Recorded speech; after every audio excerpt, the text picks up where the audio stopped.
खबर हो चाहे खेल जगत की या हो फिल्मी दुनिया की, राजनीति का लेखा जोखा, किसने दिया किसको धोखा, ऐसी तमाम छोटी बड़ी खबर लेकर के हम आ रहे हैं आपके द्वार पर, यानी कि 24 आवर्स टुडे न्यूज के साथ। तो बने रहिए हमारे साथ लगातार। मैं मोहित दुबे आप सभी का स्वागत करता हूं।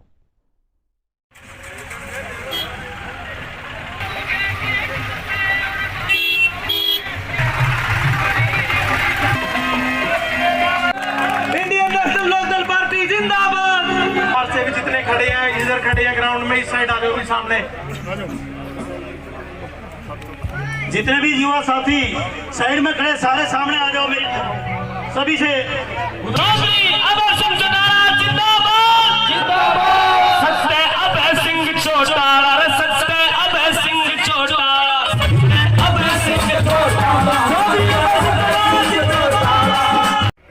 सविंदर भाई बोला आ नहीं आ जाओ ले आ तू ना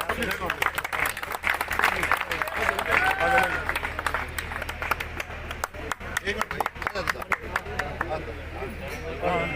देखिए तो आराम से।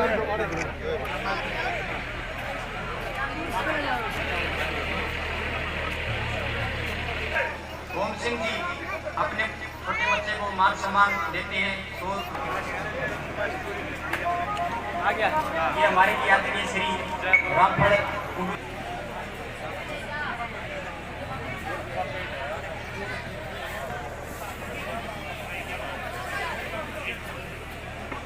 Shri Satish Jain ji Indian national Lokdal party की महिला की प्रदेश की अध्यक्ष बहन सुमित्रा, जिन लोगों ने सत्ता बनवाई इनकी, वो लोग ये कहा करते थे कि भाजपा की जो सरकार है ये हत्यारों की सरकार है, ये किसान विरोधियों की सरकार है। वो कहा करते थे कि ये बुजुर्गों का अपमान करने वाली सरकार है, और लोगों के बीच में जाकर के खड़े होकर के वायदा करते थे, कहते थे कि हम चौधरी देवीलाल की नीतियों को लागू करेंगे। उनको कैसे पद मिले, इसके लिए साथियों, जहां चौधरी देवीलाल की नीतियों को गिरवी रखने का काम किया, भाई हरियाणा के लाखों लोगों की भावनाओं के साथ खिलवाड़ किया। चौधरी भूपेंद्र सिंह हुड्डा जब कांग्रेस में प्रदेश के मुख्यमंत्री थे तो उन्होंने जाते जाते 5 जातियों को आरक्षण देने का काम किया था। ये कहा था कि मैं इन 5 जातियों को अलग से 10% रिजर्वेशन देकर के स्पेशल बैकवर्ड क्लास में शामिल करता हूं। और सुप्रीम कोर्ट में जब उसके दस्तावेज पेश किए गए तो वादे अधूरे थे, इसलिए सुप्रीम कोर्ट ने उस आरक्षण को समाप्त कर दिया कि हम इन 5 जातियों को नए सिरे से इनको फिर आरक्षण मिले, इसके लिए नया कानून बनाने का काम करेंगे। मैंने कहा अगर आप किसी कानून के तहत इनको आरक्षण दोगे तो हम आपकी बढ़ाई करेंगे, लेकिन साथियों जहां आरक्षण देना चाहिए था 15 महीने लटका करके और उस आरक्षण से जुड़े हुए लोगों को आंदोलन करने पर मजबूर कर दिया। नतीजा ये निकला कि हमारे 32 इनोसेंट बच्चे जो है, जो उस आरक्षण आंदोलन के दौरान कई बड़े बुजुर्ग जो सड़कों पे बैठे थे, रेल मार्ग बंद कर रखे थे, उनकी सेवा में जो लगे हुए थे, उनको इन भारतीय जनता पार्टी के सत्ता में बैठे लोगों ने मौत के घाट उतरवाने का काम किया। जो कानून बनाए गए उसमें साफ साफ लिखा है कि आने वाले समय में आप अपनी फसल मंडी में ले जाकर के नहीं बेचेंगे। मंडी में इसलिए नहीं ले जा सकोगे कि आपको अपनी फसल के लिए कॉन्ट्रैक्ट फार्मिंग करनी पड़ेगी, दस्तखत करने पड़ेंगे कंपनियों के साथ। वहीं साथियों कहीं सरकार ने यह नहीं लिखा कि किसान की जो फसल है एमएसपी से कम नहीं बिकेगी। आज जो जगह जगह किसानों को लेकर के आंदोलन हो रहे हैं, आज जो किसान सड़कों के ऊपर अपनी लड़ाई लड़ रहा है, किसान कभी भी जाकर के बिना किसी दिक्कत, बिना किसी मजबूरी, बिना किसी कठिनाई के कभी सड़क पे जाकर के नहीं बैठता। किसान तब जाकर के सड़क पे बैठता है जब सरकार उसको मजबूर करती है।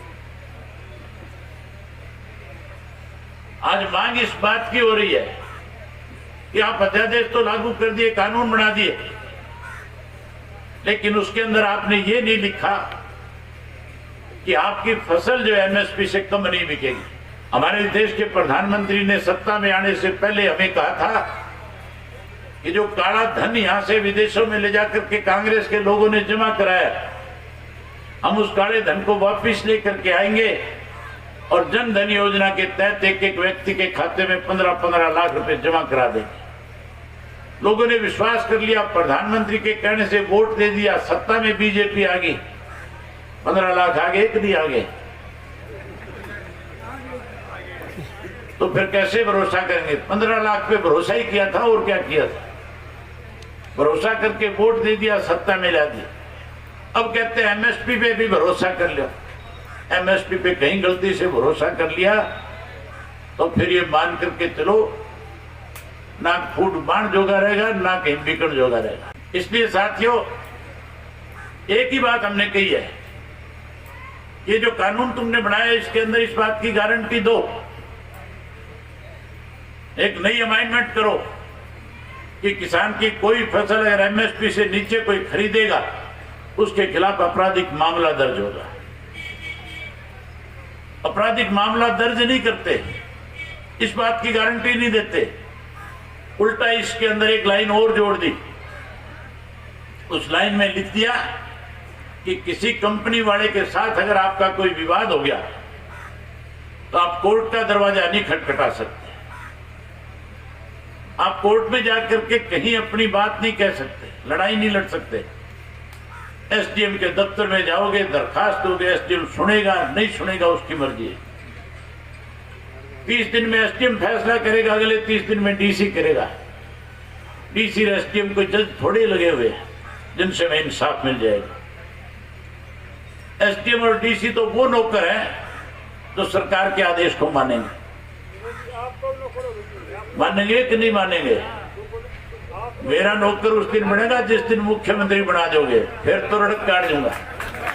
इस काम के समय में पंजाब का किसान जो है लगातार केंद्र की सरकार के साथ अपना विरोध प्रकट करके कैसे उसको मजबूर किया जाए, कैसे कानून में तब्दीली लाई जाए, उसके लिए लड़ रहा है।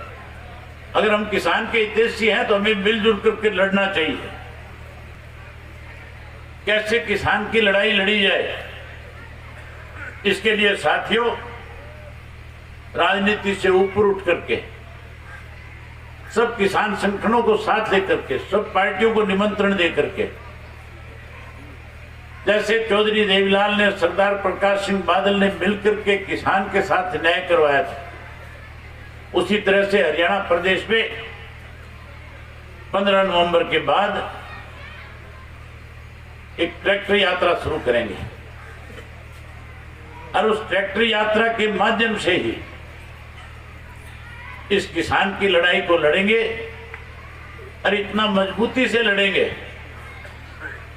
कि केंद्र की सरकार को मजबूर इस बात के लिए कर देंगे कि जो काले कानून इन्होंने बनाए उनके अंदर अमेंडमेंट करके किसान को उसकी फसल के पूरे पैसे मिले और जो कोई उसको सस्ते में लेना चाहे उसके खिलाफ आपराधिक मामले दर्ज हों।